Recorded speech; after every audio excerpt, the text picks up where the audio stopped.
ஒரு பெரிய மிராக்கிளஸ் சாய்ப்பா நம்ம அன்பை சாய் குடும்பத்தில் இருக்கிறவங்களுக்கு நடத்தி வச்சிருக்கார். ஸோ இதை நீங்கள் முழுசாக கேட்கும்போது பல நம்பிக்கைக்குரிய விஷயங்களும் உங்கள் வாழ்க்கையில் நடக்கும். இந்த பதிவின் மூலமாக கடவுள் உங்கள் மீது எவ்வளவு கருணையாக இருக்கிறார், உங்களுக்கு தேவைப்படக்கூடிய உதவிகளை அவர் எந்த அளவுக்கு ஓடோடி வந்து உதவிகள் செய்கிறார்.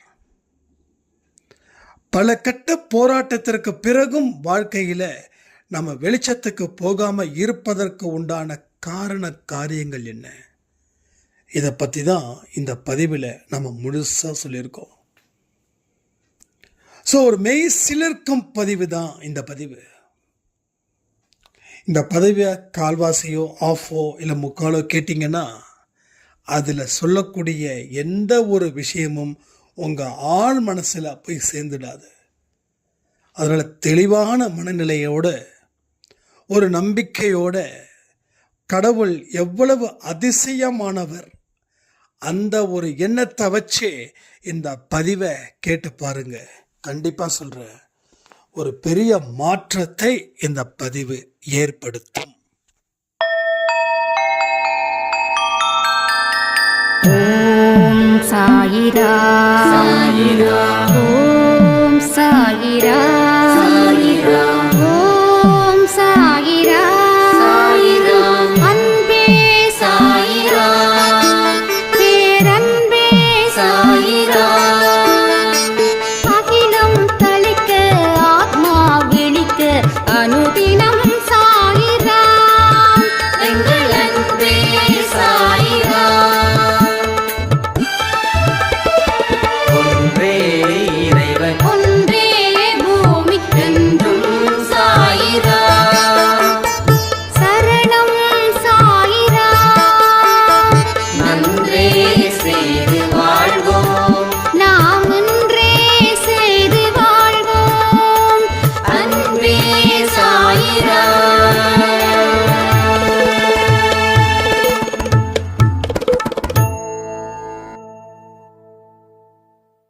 சாய்ரா.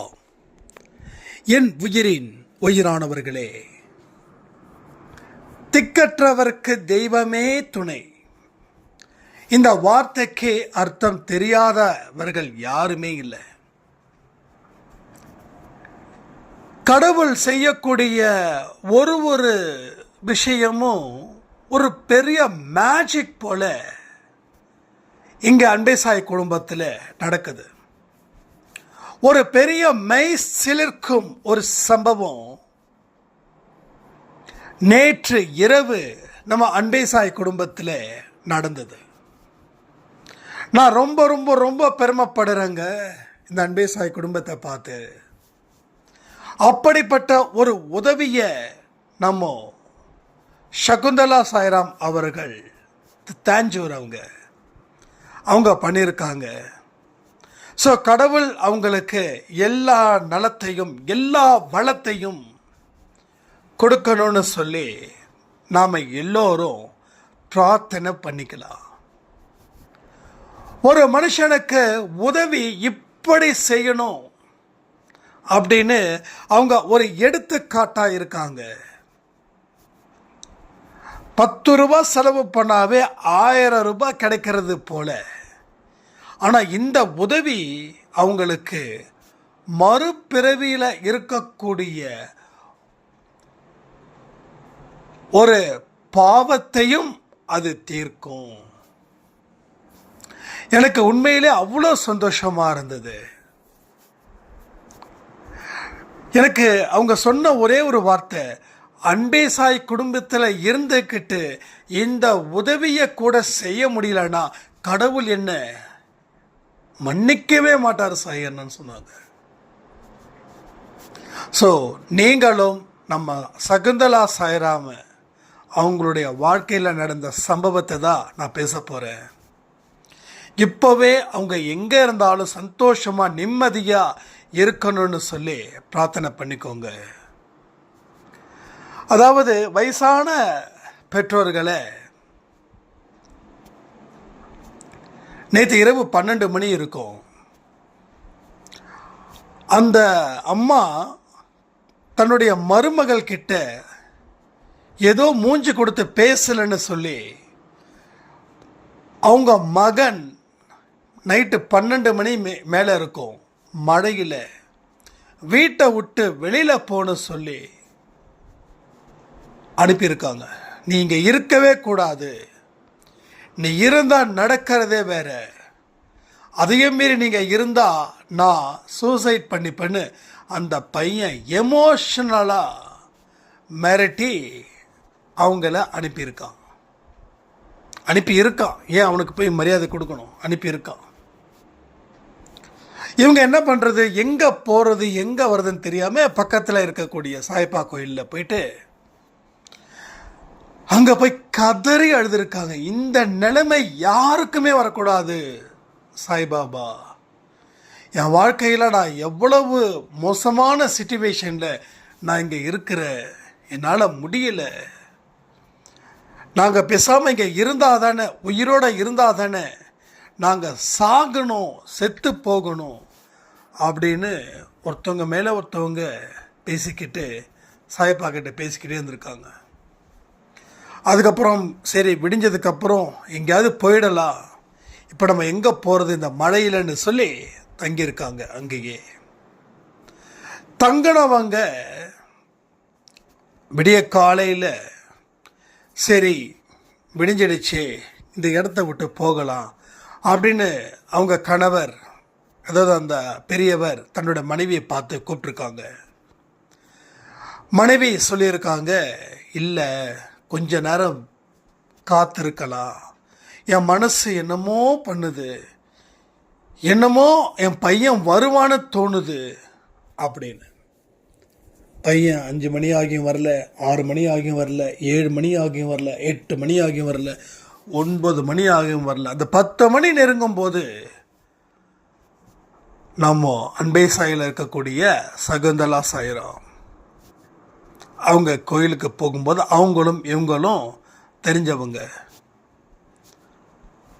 அந்த நம்ம அன்பே சாயில் இருக்கக்கூடிய சகுந்தலா சாயிராம் என்னம்மா இங்கே இருக்கீங்க, என்னாச்சு, உடம்பு முடியலையா, ஏன் தலையெல்லாம் களைஞ்சிருக்குது, கண்ணெல்லாம் சிவந்திருக்குது, ஏன் என்னாச்சு ஏதாச்சுன்னு சொல்லி பதறி போய் கேட்டிருக்காங்க. கேட்ட உடனே அவங்க, இல்லைம்மா இது மாதிரி நேற்று நைட்டு இப்படி ஆயிடுச்சு, மழையோட நாங்கள் இங்கே வந்தோம், நாங்கள் இதுக்கு மேலே எங்கே போகிறதுன்னு தெரியலன்னு சொல்லி கதறி கதறி கதறி அழுதுருக்காங்க. இவங்களுக்கு ஒன்றுமே புரியல. கடவுளே சாய்ப்பா, என்ன சாய்ப்பா இப்படி ஒரு விஷயத்தை நீ என் கண்ணு முன்னாடி காட்டுறன, என்ன பண்ணுவேன் அப்படின்னு ரொம்ப ஃபீல் பண்ணி, அம்மா தயவு செய்து ஒரு விஷயத்தை நீங்கள் ஏற்றுக்கோங்க, என்னோடய வீட்டுக்கு நீங்கள் வாங்க அப்படின்னு. இல்லைம்மா எங்களால் உங்களுக்கு சிரமம் வேண்டாம், நான் ஒரு நாள் தங்குனா பரவாயில்ல, அடுத்த வேலைக்கு நாங்கள் எங்கேம்மா போவோம், வேண்டாமா, எங்களோட விதி இப்படி தான் நாங்கள் போகணும் அப்படின்னா நாங்கள் போயிட்டு போகிறோம், பரவாயில்லம்மா, நீ இவ்வளவு அக்கறையாக, யார் பெற்ற பிள்ளையோ நீ இவ்வளவு அக்கறையாக விசாரிக்கிறதே எங்களுக்கு பரவாயில்லன்னு சொல்லி அந்த பெரியவரும் அழுதுருக்காரு. அந்த அம்மாவும் அழுதுருக்காங்க நம்ம சகுந்தலா சாய்ராம் கிட்ட. ஃபைனலாக இவங்க இந்த பாருங்கள் நீங்கள் வந்து தான் ஆகணும்னு சொல்லி கோயிலுக்கு உள்ளே கூட போகல. இதெல்லாம் கோயிலுக்கு முன்னாடியே நடக்குது, சாய்பா கோயிலுக்கு முன்னாடியே. அங்கே இருக்கிற ஆட்டோக்காரை கூப்பிட்டு நேராக வீட்டுக்கு போயிருக்காங்க. வீட்டுக்கு போக போக தான் இவங்களுக்கு ஒரு மாதிரி, நம்ம கணவர் வேற கொஞ்சம் கோபக்காரரு, நம்ம வேற இவங்களை கூட்டுட்டு போகிறோம், போனால் அவர் இன்னும் ஏதாவது இவங்க மனசை காயப்படுத்திட்டாருன்னா நான் என்ன செய்வேன்னு தெரியலையே, கடவுளே அன்பே சாய்ப்பா நீ தான் என்னை காப்பாற்றணும் அப்படின்னு சொல்லி நம்ம அன்பே சாய்ப்பா ஃபோட்டோ வால்பேப்பராக வச்சுருக்காங்க. அதை பார்த்துக்கிட்டு அழுதுகிட்டே போயிருக்காங்க. அவங்களும் தொடர்ந்து அழுதுகிட்டே வந்திருக்காங்க. அந்த பெரியவர்களும் வீட்டுக்கு வந்த உடனே அம்மா உள்ளே வாங்கம்மான்னு சொல்லி உடனே அவங்க கணவர்கிட்ட சொல்லியிருக்காங்க. ஏன் கோயிலுக்கு அதுக்குள்ளே போயிட்டு வந்துட்டியான்னு கணவர் கேட்கும்போது இவங்க சொன்னாங்களாம், இது மாதிரி எனக்கு தெரிஞ்சவங்க இவங்களை வந்து அர்த்தராத்திரியில் அந்த அவங்க பையன் வீட்டை விட்டு துரத்திட்டா. எனக்கு என்ன பண்ணுறதுன்னு தெரியலைங்க, நான் கூட்டு வந்துட்டேங்க. நம்ம வீட்டில் வந்து ஏதாவது வச்சுக்கலாமா இவங்கள 2 பேரையும் அப்படின்னு கேட்ட உடனே அவங்க கணவர் சொன்ன வார்த்தை அவங்களால இப்போ கூட இப்படிப்பட்ட கணவரா நமக்கு அப்படின்ற ஒரு கேள்வியை எழுப்பிச்சிருந்தாங்க. அவங்க கணவர்கிட்ட அந்த பெரியவர்கள் அந்த அந்த அந்த வயசானவங்க சொல்லி இருக்காங்க, இது மாதிரி தம்பி இப்படி ஆயிடுச்சு, நாங்கள் வேண்டான்னு தான் சொன்னோம், ஆனால் உங்கள் மனைவி எங்களை கூட்டு வந்துட்டாங்க, நாங்கள் கிளம்புறோம்ப்பா, நீங்கள் இவ்வளவு சந்தோஷமாக எங்களை விசாரிக்கிறதே எங்களுக்கு நல்லதுன்னு சொன்ன உடனே அவர் சொன்னாரா, இதை பாருங்கம்மா, உங்கள் மகன் உங்களை மறுபடியும் அழைச்சிட்டு போகிற வரைக்கும், இல்லை அழைக்காமலே இருந்தாலும் நீங்கள் இங்கே தான் தங்கணும், மேலே ஒரு ரூம் இருக்குது, நீங்கள் அங்கே தங்கிக்கோங்க, உங்களுக்கு தேவையானதை எல்லாத்தையும் நான் பண்ணித்தரேன். என்னுடைய அப்பா அம்மாவோ கிட்டத்தட்ட 6 மாதத்துக்கு முன்னாடி ஒரு ரோடு ஆக்சிடெண்ட்டை இறந்துட்டாங்க, நீங்கள் என் கூடவே இருந்துருங்க, எங்கள் கூடவே இருந்துருங்க, எதுவாக இருந்தாலும் நாங்கள் பார்த்துக்குறோன்னு சொல்லி இவர் அவங்க கிட்ட அழுது, அவங்க இவங்கள பார்த்து அழுது. ஸோ கிட்டத்தட்ட ஒரு எமோஷ்னலாக இருந்ததுன்னா என்னால் இப்போ கூட நினச்சா அப்படிப்பட்ட ஒரு இன்சிடெண்ட் இன்றைக்கி காலையில் நடந்தது அப்படின்னு. ஸோ இப்போது அவங்க வீட்டில் தான் தங்கியிருக்காங்க. அந்த பெரியவர் வந்து என்ன சொன்னார்னா, நான் வேலைக்கு போகணும், எனக்கு ஏதாவது ஒரு வேலை பார்த்து கொடுங்க என் வயசுக்கு தகுந்த மாதிரி அப்படின்னோடனே அவர் விடுற மாதிரி தெரிலனோடனே அவங்க கணவர் என்ன சொன்னார், சரி நீங்கள் என்னுடைய கம்பெனிலேயே வேலை பாருங்கள், சும்மா செக் பண்ணுறது மட்டும்தான் இருக்கும், பொருள் வர்றது போகிறது, நான் வந்து உங்களுக்கு 8000 ரூபாய் சம்பளம் கொடுக்குறேன் அப்படின்னு சொன்ன உடனே அந்த பெரியவர் இவருடைய காலில் விடாத குறையாக விழுந்து, கடவுளே அப்படின்னு சொல்லி அந்த இடத்துல ஒரு பெரிய அவங்க சொல்ல என் கண்ணில் இருந்து கண்ணீர் அருவி போல கொட்டுது. அவ்வளவு சந்தோஷமாக அந்த விஷயத்தை நான் பார்க்குறேன். ஸோ ஒரே ஒரு விஷயந்தான், எத்தனையோ பேர் வந்து குழந்தைகள் நல்லபடியாக வளர்த்து பெரிய ஆளாக்குறீங்க, அவங்களோ உங்களை எவ்வளவு மோசமான வார்த்தைகள் மூலமாக உங்களை தண்டிக்கிறாங்க. ஸோ எதற்குமே நீங்கள் கவலைப்படக்கூடாது. பாருங்கள், அப்படிப்பட்ட ஒரு இடத்துல சாய்ப்பா அவர்களுக்கு ஒரு வாய்ப்பு அளித்தவர் நமக்கு வாய்ப்பை அளிக்க மாட்டாரா? கணவர் ஏற்றுப்பாரோ ஏற்றுக்க மாட்டாரோ, அன்பே சாயப்பா நீ தான் காப்பாற்றணும்னு சொன்ன சகுந்தலா சாய்ராமுடைய கணவருடைய அந்த பேச்சு எப்படி இருந்ததுன்றது யோசிச்சு பாருங்க. பையன் வந்து கூட்டுட்டு போவான்னு நினச்சி அந்த அம்மாவும் அப்பாவும் அவ்வளோ தூரம் காத்திருந்து பையன் வரல. ஆனால் வேற ஒருத்தர் கடவுள் எப்படிப்பட்ட ஒரு விஷயத்தை அங்கே நிறைவேற்றிருக்காருன்றது அந்த சம்பவத்தை மட்டும் கொஞ்சம் நினச்சி பாருங்க. ஸோ இதெல்லாம் சாயப்பா இருக்கிறாருன்னு ஒரு நம்பிக்கைக்குரிய வார்த்தைகள் இந்த சம்பவங்கள் மூலமாக அரங்கேறுதுன்னா அது எவ்வளவு பெரிய விசேஷமான ஒரு இதாக இருக்கும். இது கஷ்டம்தான், அவங்கள அந்த பையன் அந்த நேரத்தில் அனுப்புனது கஷ்டம்தான். ஏன்னா அவங்க மனநிலை எவ்வளவு பாதிக்கப்பட்டு இருக்கும், அந்த ஒத்த பையனுக்காக அவங்க எவ்வளவு கஷ்டப்பட்டு இருப்பாங்க,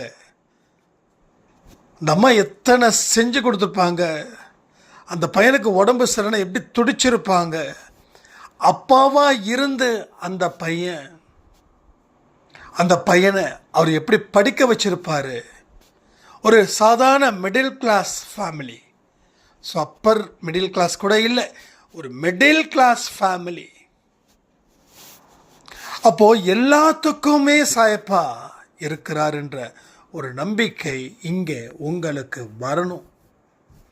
அதனால தான் இப்படிப்பட்ட அபூர்வமான அதிசயமான ஆச்சரியமான விஷயங்களும் இங்கே தொடர்ந்து நடக்குது. அந்த பெரியோர்களும் சாயப்பாவுடைய தீவிரமான பக்தர்கள்.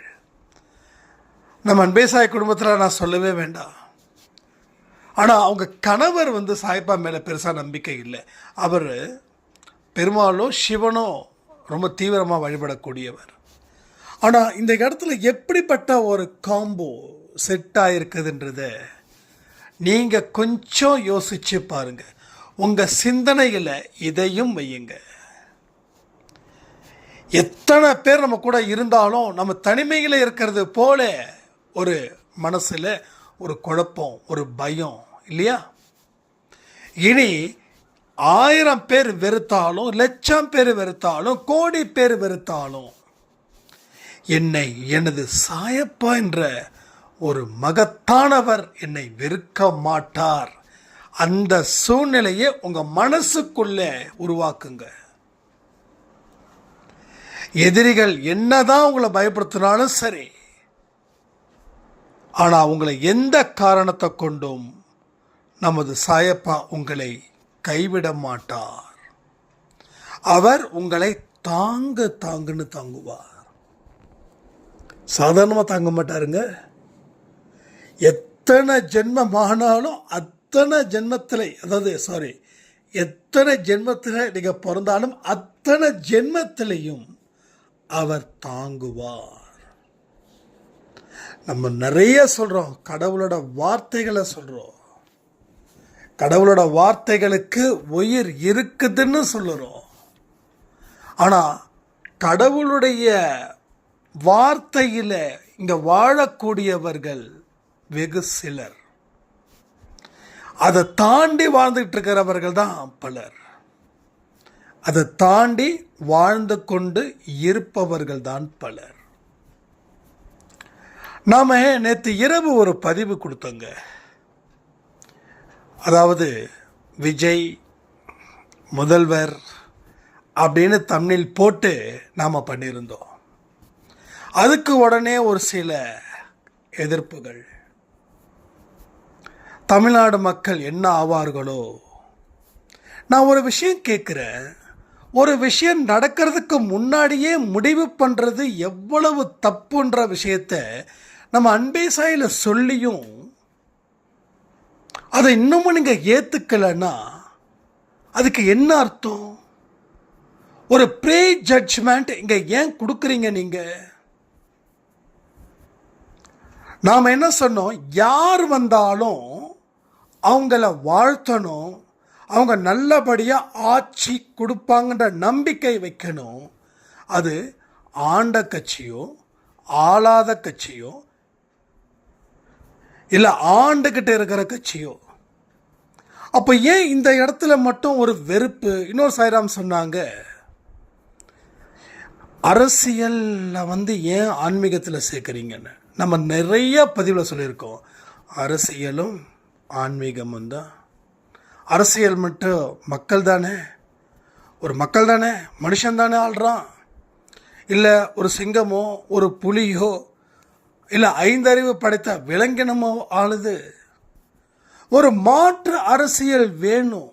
ஏன்னா இவங்க வந்தால் ஒன்று அவங்க வருவாங்க, இல்லை இவங்க வருவாங்க. இப்படி மாறி மாறி மாறி மாறி ஆட்சி வர்றதுக்கு பதிலாக புதுசாக ஒரு ஆட்சி வரட்டுமே, ஒரு யங்ஸ்டர்ஸ் வரட்டுமே. அங்கே இருக்கக்கூடிய மினிஸ்டர்ஸுங்க எல்லாமே யங்ஸ்டர்ஸாக இருந்தாங்கன்னா எவ்வளவு இதாக இருக்கும். ஏன் ஒரு வைப் வந்தால் என்ன ஆகிட போகுது?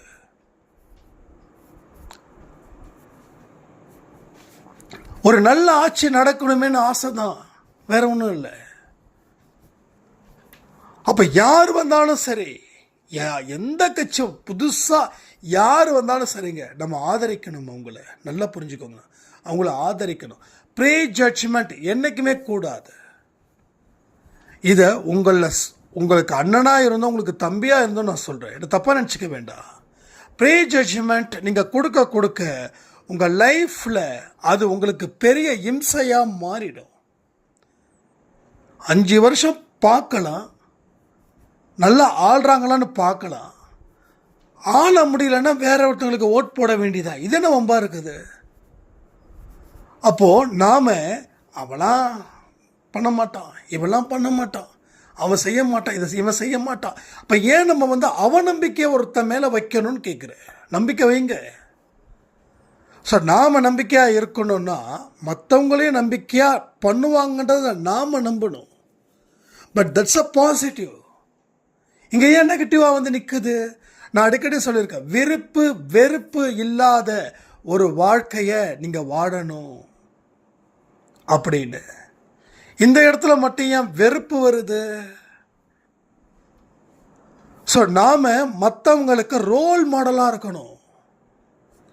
அவரை விட பெட்டராக ஒருத்தர் இருந்தாருன்னா அவருக்கு ஓட் பண்ணுங்க, தப்பே கிடையாது. என்கிட்ட நிறைய பேர் கேட்டாங்க, எதுக்கு ஓட் பண்ணுவீங்க, எதுக்கு ஓட் பண்ணுவீங்கன்னு. நான் புதுசாக வரவங்களுக்கு கண்டிப்பாக நான் வந்து ஓட் பண்ணுவேன்னு சொல்லியிருக்கேன். எஸ், அது என்னுடைய ரத்தத்தில் ஊர்னது. என்னுடைய தனிப்பட்ட முறையில் கூட நான் புதுசாக வரவங்களுக்கு கண்டிப்பாக சான்ஸ் கொடுப்பேன். நம்ம என்னோட கம்ப்யூட்டர் ஃபீல்டில் கூட சொல்கிறேன். என்ன ஆகிட போகுது? சீமான் சொல்கிற மாதிரி தோற்றால் பயிற்சி நினச்சிக்க வேண்டியதுதான். எனக்கு எல்லாருமே பிடிக்குங்க, எல்லாருமே பிடிக்கும். அதாவது எல்லாருடைய ப்ளஸ்ஸை மட்டும்தான் நான் பார்க்குறேன், மைனஸை பார்க்குறது இல்லை. எனக்கு மைனஸ் தேவையில்லை. இப்போ என்கிட்ட நான் எல்லாருக்கிட்டையும் மைனஸ் பார்த்தேன்னா அப்போ என்கிட்ட மைனஸ் இருக்காதா? என்கிட்ட மைனஸ் இருக்கும். உங்ககிட்ட மைனஸ் இருக்காதா? கண்டிப்பாக இருக்கும். அப்போது அன்பே சாய் குடும்பத்தில் இருந்து சில விஷயங்களை நம்ம மிஸ் பண்ணுறோன்றத உங்களால் புரிஞ்சுக்க முடியுதா? அதனால தான் அவங்களுக்கு நான் கமெண்ட்டுக்கு கூட ஆன்சர் கூட பண்ணவே இல்லை.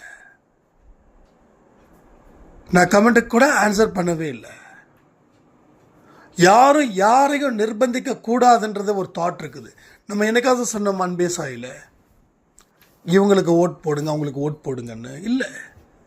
அரசியலை நான் தீவிரமாக பார்க்குறவன், தீவிரமாக அதில் இருக்கக்கூடிய விஷயத்தை எனக்கு ஃபேவரானவங்களுக்காக அந்த சேனலை மட்டும் பார்க்கறது இல்லை, எல்லாத்தையும் பார்ப்பேன். ஸோ தமிழ்நாட்டில் இருக்கக்கூடிய அந்த கொடுமைகள் எவ்வளவு நடக்குது? போதை பழக்கம், என்ன பதில் சொல்ல முடியும் உங்களால்? அன்பே சாய் குடும்பத்தில் எத்தனை அம்மாக்கள் வந்து எனக்கு தனிப்பட்ட முறையில் ஆடியோ மெசேஜ் அனுப்பியிருக்காங்க தெரியுமா? காலேஜ் தான்ப்பா படிக்கிறான், இந்த பாழா போன போதையில் மாட்டிட்டு இருக்கிறான், என்னையே அவன் பெல்ட்டால் அடிக்கிறான்னு. நம்ம வீட்டுக்குள்ள ஒரு சம்பவம் நடக்கும்போது தான் நமக்கு கோபம் வருது. அது தெரியுமா உங்களுக்கு? 5 வயசு குழந்தை. நான் சொல்லணுமா? சொல்லுங்க, நான் சொல்லணுமா? நாங்கள் அரசியல் சத்தியமாக பேச வரல. இந்த அரசியலை மாற்றணும், அதை இன்னும் பரிசுத்தமாக ஆக்கணும்.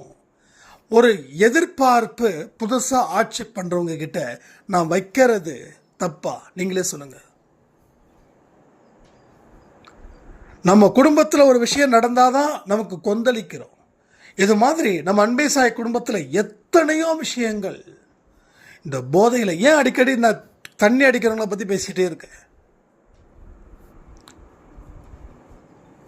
அந்த ஒரு அம்மா சொல்லும்போது கழுத்தில் கத்திய வச்சு காட்டுறாராம், நீ இப்போ குடிக்கிறதுக்கு காசு கொடுக்கலன்னா நான் இப்போவே தற்கொலை பண்ணிப்பேன் அப்படின்னு. இது தனிப்பட்ட மனிதனுடைய ஒழுக்கம்தான். அந்த ஒழுக்கத்தை மீறும்போது சட்டம் என்ன பண்ணும், அதுவும் நான் கேள்வி கேட்குறவன் தான். ஆனால் அதே நேரத்தில் நாம் முயற்சி செய்தால் நம்ம நாட்டை திருத்த முடியாதா? குஜராத்தில் ஒயின் ஷாப் கிடையாது, இன்னும் சில ஸ்டேட்டில் ஒயின் ஷாப் கிடையாது. இப்போ நம்ம என்ன பண்ணிட்டோம், நிறைய பேரை குடிக்க வச்சாச்சு. அப்போ நீங்கள் குடியை நிறுத்தணும்னா ஹாஸ்பிட்டலில் இன்னும் நிறைய டாக்டர்ஸை உள்ளே கொடுக்கணும். ஏன் தெரியுமா? ஒயின் ஷாப்பை மூடிட்டேன்னா நிறைய பேர் பாதிக்கப்படுவாங்க. அவங்களுக்கு ட்ரீட்மெண்ட், அவங்களுக்கு கவுன்சிலிங் வேணும். இப்படியே விட்டால் போயிருக்கும் நேரம். 10வது படிக்கிற பையன் இன்னைக்கு சரக்கு அடிக்கிறான். இனி 10வது, அடுத்தது 8வது, அடுத்தது 7வது. இதெல்லாம் எவ்வளவு பெரிய ஒரு விஷயங்கள் இங்கே நடந்துட்டு இருக்குது தெரியுமா? அப்போ ஒரு மாற்றம் வந்தால் நல்லது நடக்கும் அப்படின்னு நினைக்கிறது தப்பா? நீங்களே சொல்லுங்க. தப்புன்னா சொல்லுங்க.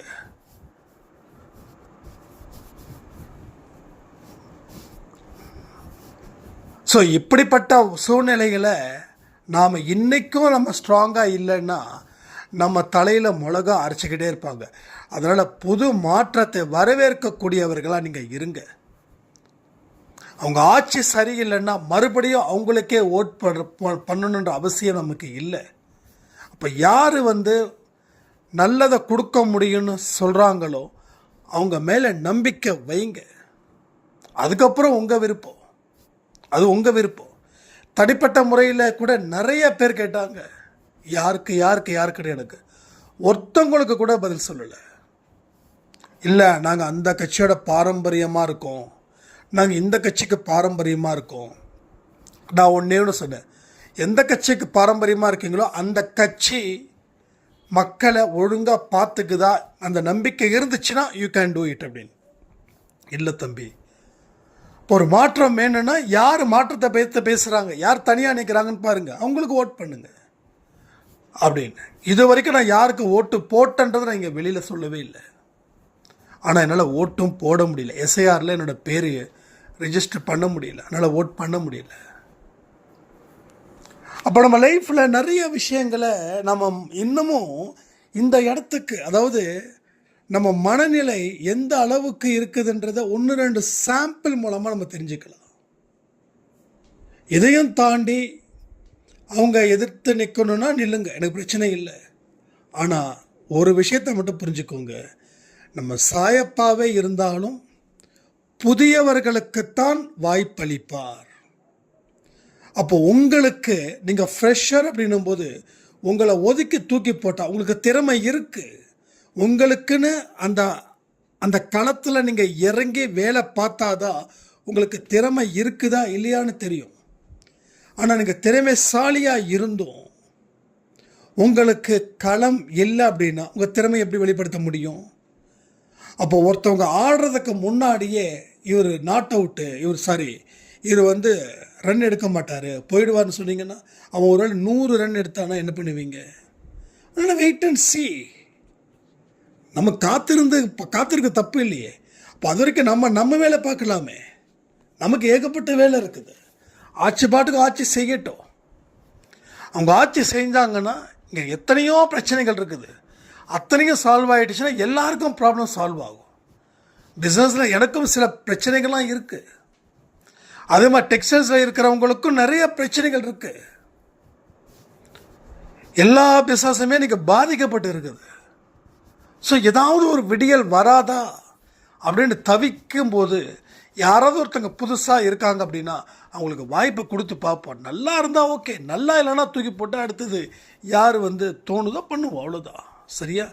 ஸோ இதை யாராவது நான் ரொம்ப ஹார்டாக பேசியிருந்தேன்னா ரியலி ஐம் வெரி சாரி. என்னென்னா, கடவுளோட வார்த்தைக்கு மதிப்பு அளிக்கணும் அப்படின்னு நம்ம சொன்னதுக்கு உண்டான விஷயம் என்னென்னா இது ஒன்று தான். கடவுள் என்ன சொல்லியிருக்காரு? விவாதத்தை செய்யாதேன்னு சொல்லியிருக்காரு. விவாதம் வேண்டான்னு சொல்கிறார், விவாதத்தை தவிர்க்கணும்னு சொல்கிறார். இப்போ நாம் இங்கே விவாத பொருளாக எடுத்துக்க வேண்டிய அவசியமே இல்லை. டிவி சேனல்லாம் பார்த்திங்கன்னா இந்த டிபேட் போடுவாங்க, அது அவங்க பொழப்பு, அது அவங்களுக்கு காசு வருது, அவங்க என்னென்னமோ பேசுவாங்க. ஆனால் நாம் என்றைக்குமே நடுநிலையாளர்கள். நாம் சரின்றதை சரினும் தப்புன்றதை தப்புன்னு சொல்லுவோம். நமக்கு பிடிச்சவங்க ஒருத்தவங்க தப்பு பண்ணாங்கன்னா அதை எப்படி சரி சொல்ல முடியும்? ஸோ தப்பு தான். நெற்றிக்கண் திறப்பேனும் குற்றமே சொன்னது போல் நாம் அப்படிப்பட்ட மனிதர்களாகத்தான் நாம் வாழ வேண்டும். வாழ்க்கையில் நாம் சாதிக்க வேண்டிய பக்கங்கள் ஏகப்பட்டது இருக்குது. நம்ம மனநிலை எப்படிப்பட்ட ஒரு மனநிலையாக மாற்றி அமைச்சிக்கணுமோ அப்படி அமைச்சிக்கும் போது உங்கள் வாழ்க்கையில் வரலாறு காணாத ஒரு வெற்றியை அது அள்ளி அள்ளி அள்ளி தரும். ஸோ எல்லாரும் நல்லா இருக்கணும்னு நினைங்க, எல்லோருடைய முயற்சியும் வெற்றி அடையணும்னு நினைங்க. ஏன்னா ஆஸ் அ சாயப்பாவோட குழந்தையாக இருக்கிறவங்க நாம் அப்படி தான் இருக்கணும்னு சொல்லி இந்த பதிவை நான் முடிக்கிறேன். ஜெய் சாய்ராம்.